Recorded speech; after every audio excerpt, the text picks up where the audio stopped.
Hello and welcome to the Center for Spiritually Integrated Arts, a Centers for Spiritual Living teaching center. I am Reverend Dr. Raymont Anderson. I am the founder and the spiritual director. Now, as you are sitting there joining us, you may have questions, any number of questions, such as, who am I? How did I get here? Spiritually integrated arts means what exactly? What is a teaching center? Well, what is Centers for Spiritual Living? What is that? What does that even mean? Or New Thought, or religious science, or science of mind and spirit? You may have any number of questions about this specific community, about the parent organization, CSL, our philosophy, our teaching, our liberation theology. Any number of questions. Feel free to send an email. We look forward to connecting more and building our virtual community, our global community. And if you haven't connected yet on social media, feel free to do so. This is your invitation now. Also, did you know that all of our Sunday messages are archived on our YouTube channel? You can watch it anytime. Now, questions about anything, such as becoming a member. What does that mean? What does membership entail? And if you live somewhere far and already belong to a spiritual community, can you be a member of more than one? The simple answer is yes, you can. Just like you can shop at more than one grocery store, you can attend or be a member of more than one gym. We are building beloved community. So you can do both. You can be a member of both. You can be involved with both. That's what being in spiritual community means. So we welcome you. We invite you. We are so appreciative that you have found this community and that you have joined us today. We bless you. We love you. We welcome you. Live long and prosper. Sit back, relax, and enjoy the rest of our Sunday message. Love you. Connect with you soon. Blessings.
Namaste. Greetings. Happy Sunday. Blessed Sunday. Happy New Year. Blessed New Year as we enter into a new theme of a grand rising. And today we specifically address it's a new dawn. Now we know that in 2020, there was a global pandemic that swept into and across our lives in every aspect. It shook us out of our comfort zones. It moved us into areas of grief and discord. We questioned everything that was. We questioned the experience. We questioned everything, the government, our theology, relationships. We questioned everything, not knowing what's going to happen to us. Social distancing became a thing. And yet, in the midst of being socially distant, we were not separated. We were separate, but not separated, not to the degree that we were not able to connect virtually or connect in more creative ways than we had thought of before. So even while being socially distant, we found ways to still be socially engaged. And while that was not enough for many folks, it was a demonstration of how we can change, how we can evolve, how we can begin to encompass what it means to be in community. It gave a lot of people greater opportunities to find new jobs, create new jobs, engage in old hobbies that had been dropped and resurrect or reinvigorate those hobbies or start brand new ones. There were so many opportunities that were afforded us when we paused and contemplated. Now, in the grand scheme of things, why would we need a pandemic to do that when at any moment we can pause and choose to individually rise or collectively rise new? At any moment, we can shake off whatever old paradigms and old consciousness that was precedent, steeped in principle, and we move forward. We move upward. And we use those terms forward and upward for linguistic convenience because we know that it's all God. There is nowhere upward to go. There is nowhere forward to go. Right where we are, and it is. There's no deeper poetic language, linguistic convenience, but right where we are right now, the isness and allness that God is as us. Right now, right here. Breathe. So we begin this year with this commitment to making sure that CSL, Science of Mind and Spirit, is no longer the best kept secret. We live in such a way that we rise grandly, boldly, audaciously, living our teaching out loud in all areas of our lives. We allow our life-affirming faith to drive us. We allow our courage and boldness and bravery to move us into life-affirming action, prophetic action that evolves us individually and the collective. So if you are ready, this being our theme for the month, we begin today. It's a new dawn. And if you, like many of us, including me, for many years, we begin the new year by setting intentions. Some refer to them as New Year's resolutions. Those promises that we make that we are going to do something differently this year. Something different than what we have done in the past. You know, this year I am going to lose those 10 extra pounds.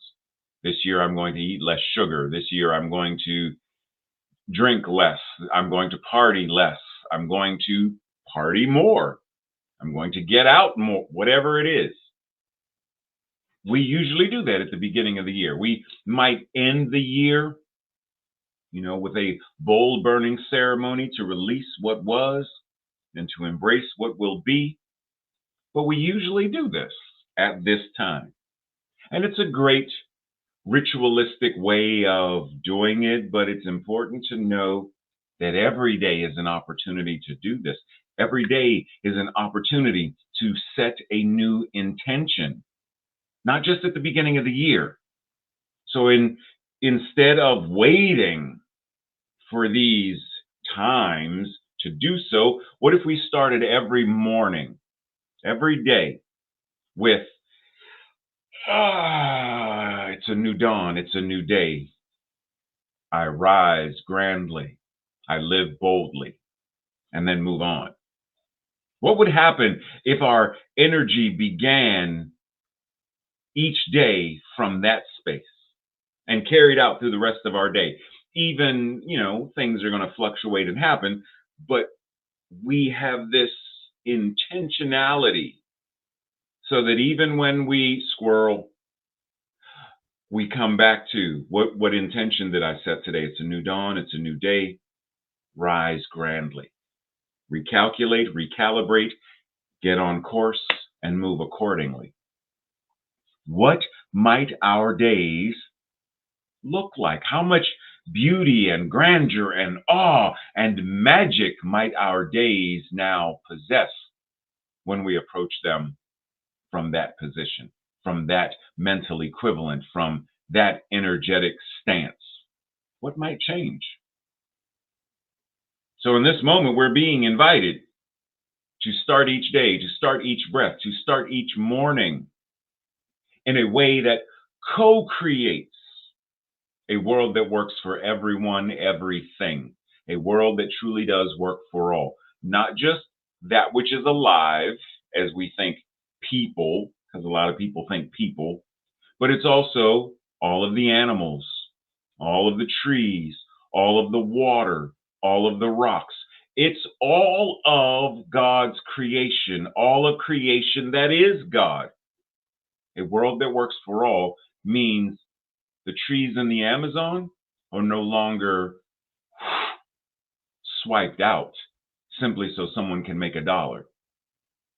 A world that works for all means that we ensure that there is fresh, clean water for everyone to drink. A world that works for all is for all. How do we step into this month the energy of moving past the way things have been, the status quo of precedent, and move beyond circumstances, situations that were, no longer moving forward as though, well, just because that's the way they were, that's how it's always got to be. We've known war as a species since as long as we can remember. That means war has to continue. But does it? I say no. I say as humanity evolves, we can evolve beyond the so-called need, the egoic need, the scared aspect of ourselves that is what causes us to scared and greedy aspect of humanity that causes us to go to war in the first place. We can evolve beyond that. So how do we take on this energy of this new year, a grand rising, a new dawn, a new day, and move with principle into a brand new era? Rise from the ashes like the phoenix. That's our invitation. As Nina Simone sang, it's a new dawn, it's a new day, it's a new life for me, and I'm feeling good. For me, this means it's time to upgrade. It's a new dawn, upgrade the system. It's a new day, upgrade my mental equivalence. It's a new life, upgrade my habits. It's whatever, upgrade and feel good. Now, that does not mean we bypass the discomfort and the feelings of anger and sadness and grief simply to feel good. It means that because we have upgraded, we are able to hold in the space of our lives. I feel good because I know that I am good. And it is from this feeling good that I also feel grief. It is from this feeling good that I also feel anger. It is from this feeling good that I also feel lonely. Because the feeling good gives me the capacity to navigate and move through whatever it is that I'm feeling in a way that is empowering and healing, in a way that gives me the capacity to seek a therapist if I need one, take medication if it's prescribed, to do whatever it is I need to do to make sure that I am authentically and in a manner that is empowering, taking care of my physical self, my emotional self, my relational self, my spiritual self, etc. No longer compartmentalized, but holistically as the whole and feel good. Michael Singer says the spiritual journey is one of constant transformation. In order to grow, you must give up the struggle to remain the same. Status quo. Get back to normal. Get back to the way things were. Make America. Give up the struggle to remain the same and learn to embrace change at all times. We are always changing. We are not the same people we were 5 minutes ago. We're not the same people we were 5 days ago, 5 months ago, 5 years ago, 5 seconds ago. And even when I sit here motionless, seemingly motionless, is my heart not still in motion? Are my lungs not still in motion? Is my digestive system not still in motion? Is my neurological system is not my systems, my body systems, are they not still in motion? When we supposedly quiet our mind, are the thoughts not still, while they may not be dominant and in the forefront of our minds, they're still there in motion? Are our emotions, when we pause in stillness, do we say, hold on a second, got to turn off the emotions? Emotions turn, I am now completely emotionless, Captain. I have suppressed those aspects of me that are considered human. I feel no emotions. Therefore, I have no mood. No, we can't do that. So they're still there. So even when we think no change, we're changing all the time. Constant transformation because we are constantly changing. So why not embrace and embody the energy of this transformation and change? Why not be on the leading edge of it, to embrace it, to invite it, to nurture this transformation, the metamorphosis, the evolution, the change? Now, when we talk about this stuff, like the idea of revolve is the root word of revolutionary or revolution. But what's the root of revolve? Revolve, right? To re-evolve, to remove, as in to move and do it again. Re meaning repeat, meaning a repeatable action. So the root being evolve and the root of evolutionary being evolve and evolution, we're invited to revolve, to shift, to turn, to change yet again, to pivot yet again, to shift yet again. When we are walking, do you realize that in the motion of walking, we shift our weight to one leg so that the other leg, now weightless, it's not weight bearing, rises up to step forward. It lands. We shift our weight now to that foot, that leg, which now becomes the weight bearing, for the other leg to now rise. See, we don't think about this process, we just do it. What happens when we bring this revolutionary, evolutionary, transformative energy of shifting and moving and evolving into every area of our lives? We aren't meant to be stationary, meaning stagnant. We are meant to be in the flow and as the flow itself. Good old Emerson says, nothing great was ever achieved without enthusiasm. Now, what I want you to do is take this quote into your mind and let it apply to this next slide and the images on the slide and say, nothing great was ever achieved without enthusiasm. Nothing great was ever achieved without enthusiasm. Civil rights, enthusiasm. The women's suffragist movement, enthusiasm. Act Up, enthusiasm. The Black Panthers and the food program to feed children, which turned into the free lunch program, free breakfast program. Enthusiasm. Gay liberation movement, enthusiasm.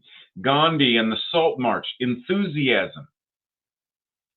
Nothing great was ever achieved without enthusiasm. Well, do you know that the root of enthusiasm is to be in God, to be inspired or possessed by God? Theos, in God.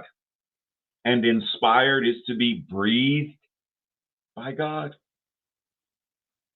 So all of these actions are done when we realize that God is all there is, therefore it is showing up as us. It's breathing itself as us. We are enthusiasm embodied. We are inspiration embodied.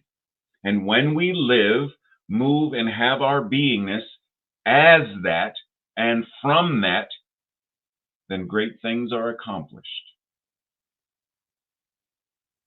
Now, the great things, because once again, we're not talking about colonization consciousness where everybody's got to do something great, got to change the world, got to, no. The great thing that you may do or someone may do is, I'm going to knit a sweater and gift it to someone who's in the hospital going through cancer treatments. No one's saying you have to lead a movement, but you are, with enthusiasm and inspiration, benefiting someone somewhere in the world in your particular way. That's what it is. That's what the great thing is, living life fully, which means being a beneficial presence, being of service. Breathe.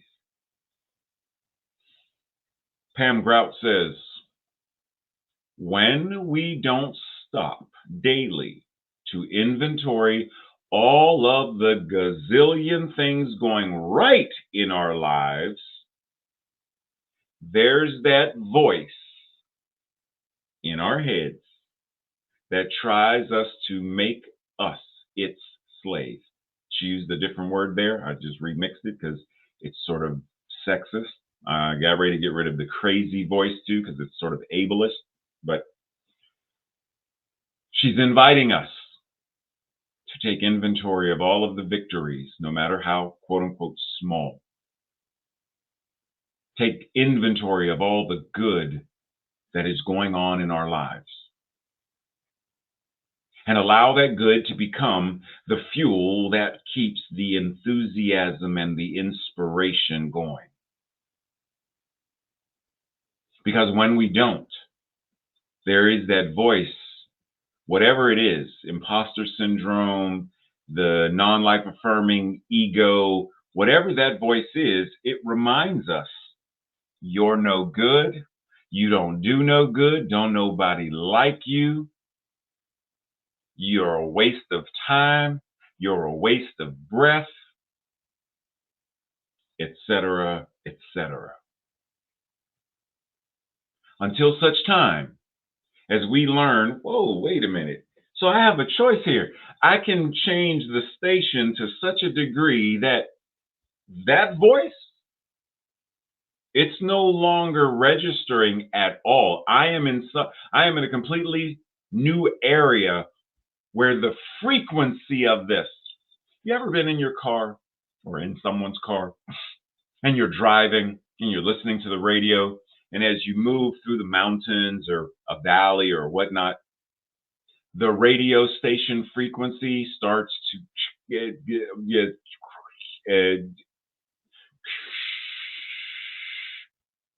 right? The signal gets weaker, it starts to break up, and then it might completely go out.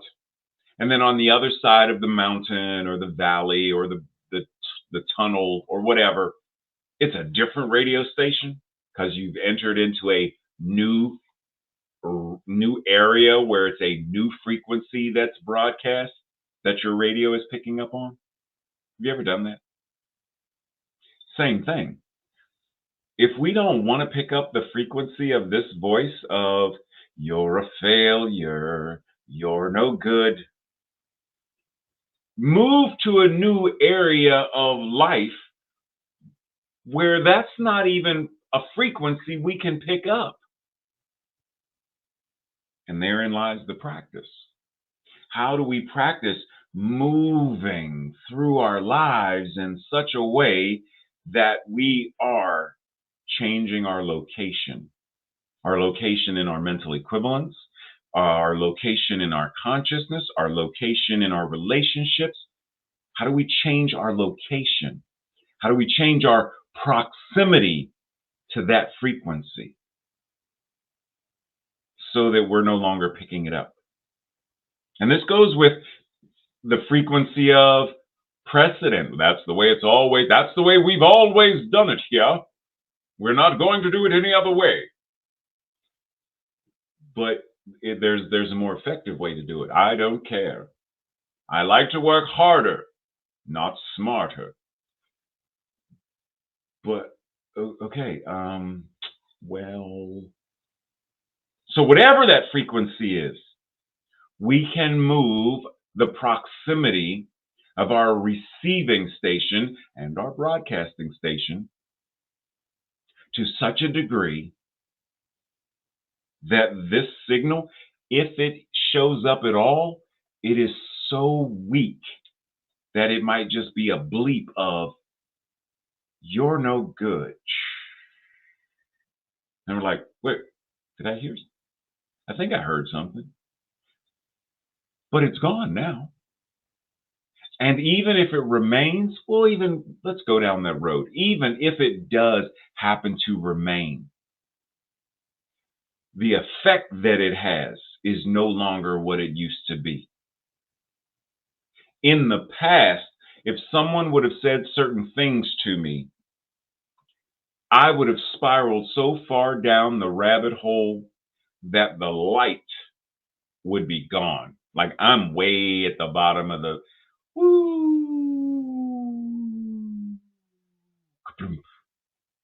And then I look up and I'm so far down,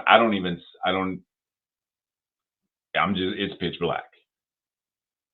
Like the only reason I know that that's up is because I'm standing on my feet. Wow, I just fell, wow. And then eventually, I start to spiral and it's like, okay, wow. I started to, I'm still 100 feet down, but I can climb out now. And then eventually it was like, okay, my head's still out. I just climb, yeah, I'm out. But it's because of the practice. Now, does this mean that I never spiral it? No, it does not mean that. Because as I'm recording this right now, depression is present. Sadness, grief, depression, right here, right now, are in the energy field of my emotions, my feelings, and my mood. But there would have been a time where those things would have prevented me from even doing this recording because I would be laying in the bed, woe is me-isms, and all of the other things that I used to do as my practice when depressed, sad, lonely, etc. Now I'm able to function in a way that I couldn't before. Now, I don't want to feel what I feel, but I feel it. And so my practice is do what is mine to do to move through, to navigate. I need not hold and cling to it. If it's there, it's there. Address it, acknowledge it, bring healing to it if that's the thing. Or sometimes it's just, oh, it's there. Just let it be there. And it will move on its own. It's like Tracy and I have this joke. Well, it's a phrase we use. Sometimes someone will burp, someone will belch, and it's like everything that they ate for the last 7 months comes up in the smell. And we'll say, oh my goodness, that was baloma salami. Right? But if we just let the air do what the air does, eventually that odor will dissipate. Sometimes we need not even do anything. Just let it go. And sometimes we're invited to fan or hold our breath or open a window or move out of that person's face or whatever it is. But it's knowing in the moment what is mine to do and then practicing it. Pam is saying when we start to practice daily going through gratitude, daily going through all of the things that are going well, all of the things that are going right, quote unquote. It's part of our practice in the overall healing. Breathe and allow the interpreter time to catch up.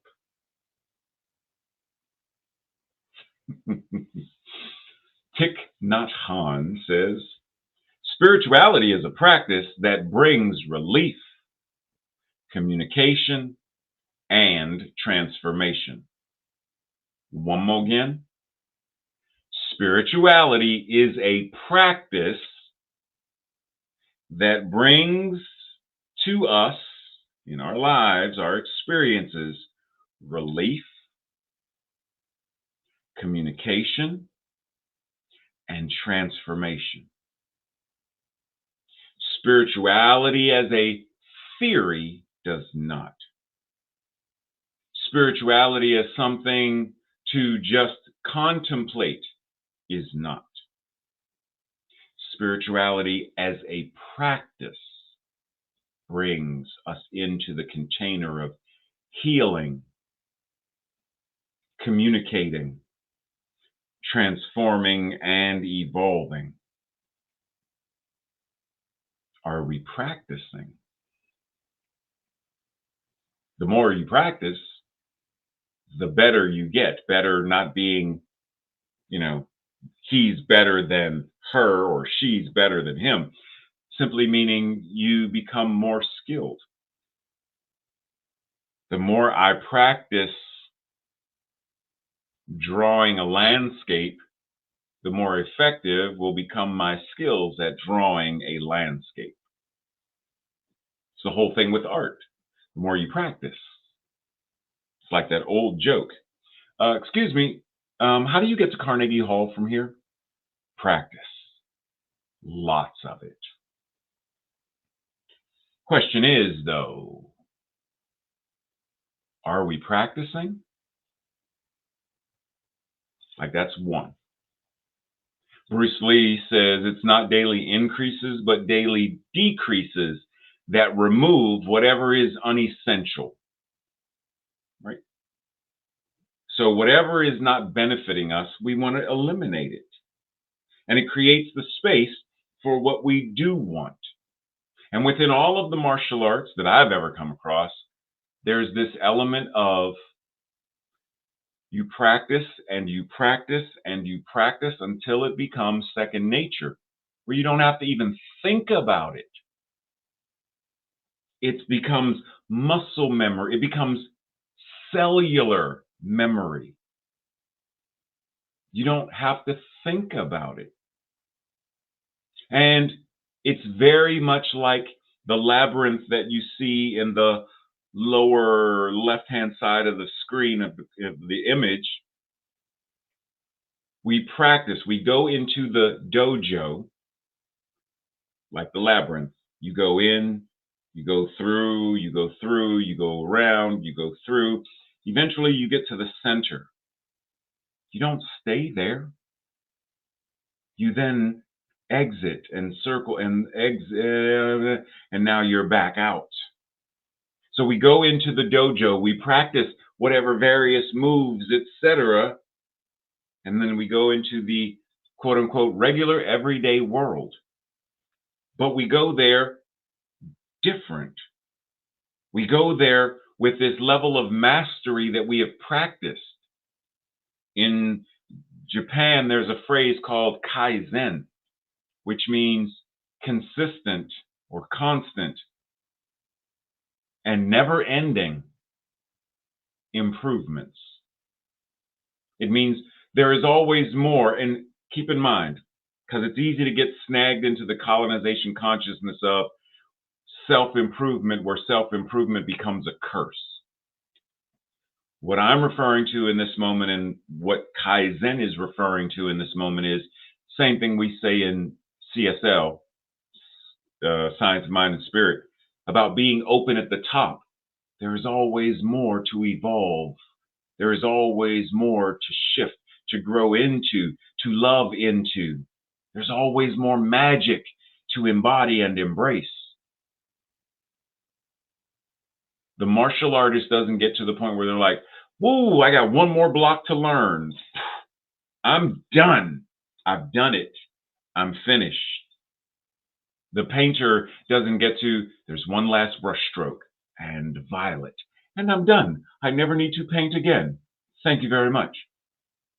It's constant and never-ending practice. Constant and never-ending practice.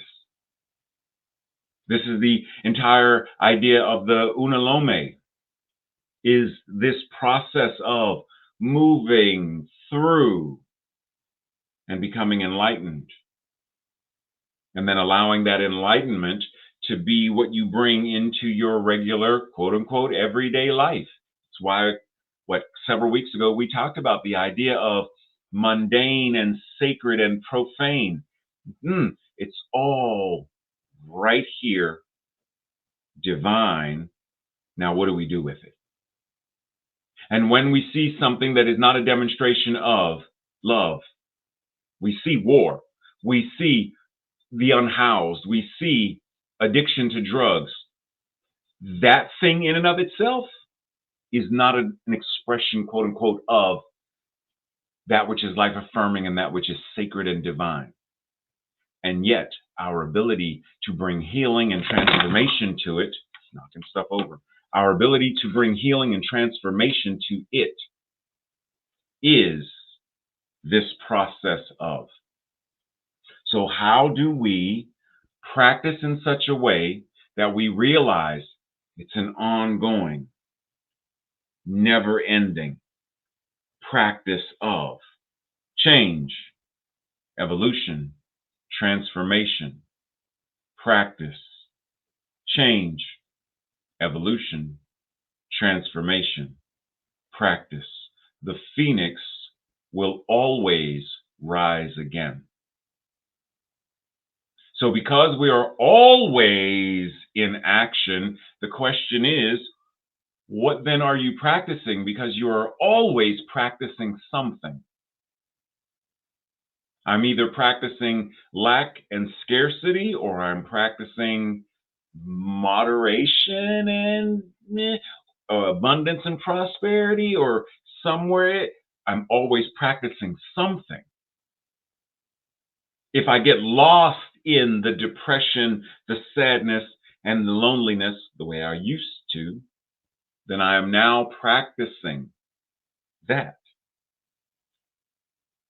I can become so lost in the grief that I'm practicing it. Not being present and allowing it to be and move and shift. I'm now clinging to it and holding it as though it's the only thing I know, to such a degree that and I'm now practicing it. And every time it starts to, I got to resurrect it and bring it back, because it's what I know. We're always practicing something. Some people practice the art of war, like Sun Tzu would say in his, treatise, The Art of War. I don't consider war an art, the curse of war. There are those who practice it. Well, what about the blessing of peace? How many people are practicing that? Systemically and globally, so that governments and politicians and leaders are now being informed by those geniuses. So that educators at every level of education are now educating and teaching and nurturing that as a systemic consciousness, that it is showing up in every system that operates. We're always practicing something. What are you practicing most often? Dr. Holmes says one of the greatest difficulties in the new order of thought is that we are likely to indulge in too much theory and too little practice. Now, he's specifically referring to too little practice in the teaching science of mind and spirit. We theorize science of mind and spirit is the art of, and it is the practice of, but when are you going to actually do it? Leave me alone. I'm thinking about it. Thinking about eating and eating are two different things. I can think about eating all I want. Thinking about eating. Thinking about eating. And the more I look at this bowl, the hungrier I get. I'm thinking about eating, though. Well, when do you scoop and actually eat? At some point? At some point? If you want to be nourished, don't you have to, as a verb, don't you have to eat? Thinking about science of mind and spirit, or new thought, or meditation, thinking about it is part of the process, like our mental equivalents: thought, word, emotions, feelings, action. At some point, if we're going to eat, if we're going to, and make it a consistent, committed habit, all four of these have to be operating together in alignment. Just thinking about it and doing something different, which is why there's a parable of Jesus talking to the disciples, and they're like, Jesus, when did we see you hungry and in prison and all this other stuff that you're saying? Because they're theorizing about his teachings. And he said, when you didn't feed them, when you didn't clothe them, when you didn't visit them, you did it to me. When you spent your time thinking about what I'm teaching you rather than doing the teaching. Dr. Holmes is inviting us to practice more.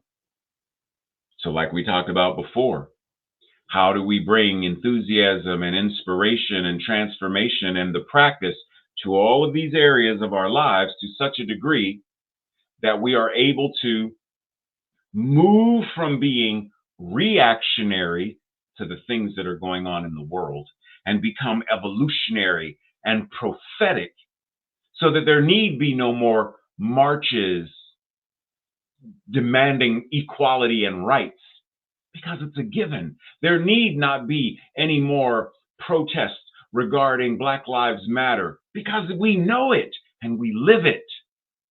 There is no more police shootings killing unarmed Black people. There is no more missing and murdered Indigenous women. They're safe. They are protected. They're cared for. How do we anchor and ground so powerfully that we are no longer reactionary to the circumstances and situations, but we are pro-creative and evolutionary in changing the systems to such a degree that the systems now operate in accordance with whatever is necessary for a world that works for all? Keeping in mind, if you want to go quickly, go alone. But if you want to go far, if you want to have a deeper impact of change and transformation, go together. It is time for us to collectively come together to put this into practice, to change the systems within our individual lives and collectively. As the new year begins, we are called to deconstruct and reconstruct both the teachings of New Thought as well as how we apply them in our lives. We have been doing old New Thought for long enough. Are we ready for a grand rising within the movement, the theology? Are we ready for a grand rising within our own lives individually and collectively? Are we ready? Are you ready? This week's affirmation or declaration, I will say it first, and if it resonates with you, say it with me on the second go round. I start each day with a grand rising. Together. I start each day with a grand rising. Breathe. So it is. The questions for this week: what is my spiritual evolution asking me to be and to do? And how am I responding to it? Am I ignoring it? Am I embracing it? 2, what fears, beliefs, or reluctance is keeping me from expanding at the top and at the bottom? Number 3, what can I do to shake up any complacency? And how can I become more enthusiastic and inspired in my life? Number 4, what does a full-bodied yes to life, what does that look like for me?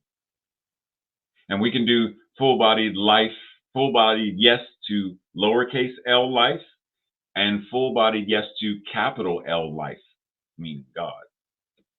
And what, if anything, is preventing me from living that degree of a full-bodied yes? And if by some chance I happen to be living a maybe as my default state, what's the reason why? And what does that actually even mean for me? Like, what does that look like?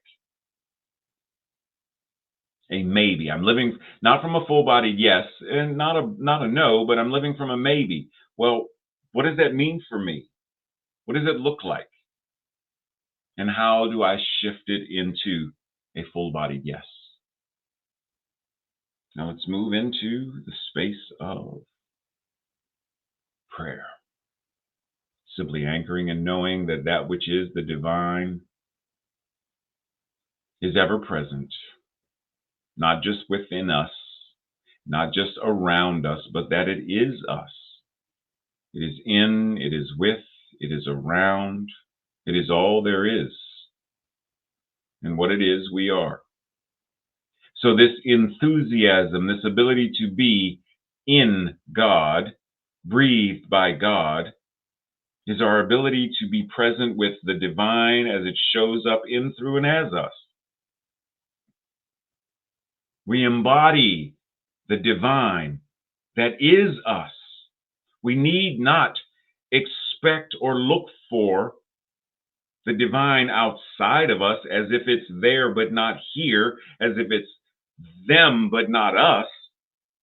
It's all of us, everywhere, everything. So when I look at a butterfly, I see God, and it's God seeing God. I recognize the divine that I am is seeing itself in the form of that butterfly, or that roach, that spider, that snake, that goose dropping. It's all God. And so I breathe, recognizing that no matter where I go, God is. And I'm inspired by that because it means that wherever I am, the entire universe is there with me, moving through me, as me. And that I am able to speak truth powerfully and change, evolve, heal, transform, not only my life individually, but lives collectively. So when I am in the grocery store and I see a child crying for whatever reason they are crying, and I pause to breathe and to know peace and comfort, I know that they receive it because the air receives it, the atoms receive it, the law receives it. And there is only one mind, and the mind that I have, the mind that I am, the mind that I am within is the same mind of, for, and about that child. So the moment I realize and recognize, it's already there as well. But it is my practice. It is my practice. It is how each of us practices the presence. How each of us shows up as the I am. I am that I am, ever becoming more and more everywhere we go. To rise grandly, to know that this breath is a new dawn, a new day, and it feels good. The law says yes to this upgrade. The law says yes to this new way of being, evolutionary rather than reactive, revolutionary and powerful in the manner in which we show up, in the manner in which we make great change and demonstrate a world that works for all. And so I allow the law to do what it does. I stand back and marvel. I stand back and say yes, a full-bodied yes, knowing that it's already answered prayer. It's already done. And so it is. So it is. Much love and appreciation. See you over in Zoom if you happen to be joining us today. Hopefully you are.